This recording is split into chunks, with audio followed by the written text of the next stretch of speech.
Hello mga Kagami Bears, Ohayo gozaimasu. Ngayong araw pala ay papunta ako sa isang simbahan. Bago nga pala ako pumunta ng simbahan ay nag-prepared muna ako ng aking mga susuotin.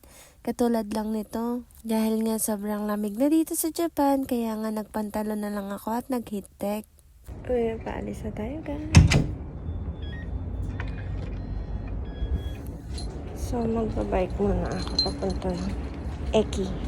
So after ko nga po palang magbike, ay umakyat na nga po agad ako dito sa may taas ng station para magintay ng tren. So bali fast forward ay nakalipat na nga po pala ako sa ibang station nito at nag-aantay na lang din ako ulit ng panibagong tren. Habang nag-aantay nga po pala ako ng panibagong tren ay kikwento ko po muna sa inyo kung paano ko po nalaman at kung saan ko po nalaman ng simbahan na yun.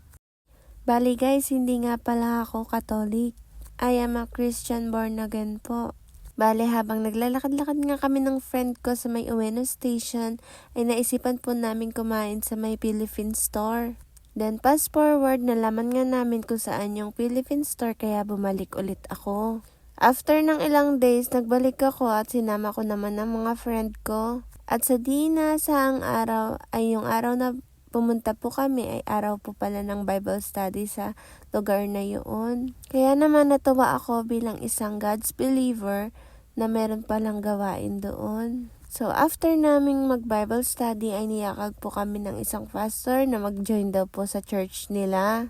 Bale, itong church nga po pala na yun ang tinutukoy niya. Para sa akin bilang isang OFW dito sa Japan ay isang privilege po ang makapunta sa isang church dito sa Japan. Lalong-lalo na ako ay isang God's believer and I have ministries. Kung hindi nyo nga po pala natatanong, noon po ay isa akong tagakanta sa simbahan po namin. Yun po, kaya po namin nakilala at kaya ko po nalaman kung saan itong simbahan na to. Pagkarating ko nga po pala sa simbahan na to, ay ang dami-dami pong nag-approach agad sa akin. Bali, tinatanong nila kung first timer lang po ba ako or kung anong religion ko sa Pilipinas. Syempre, ang sinagot ko po sa kanila ay isa po akong Christian and born again po sa Pilipinas. So, ayun na nga guys, ito na nga po pala yung nangyari sa akin dito.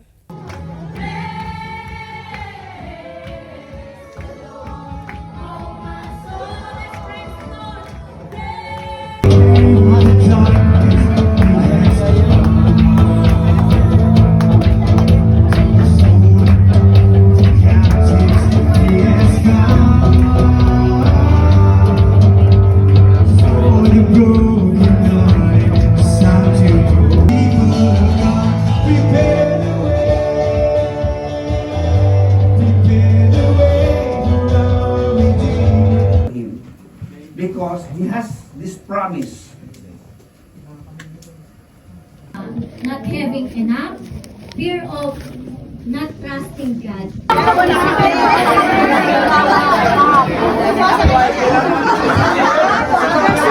So, yun lang guys for today's video. Thank you for watching. Bye-bye!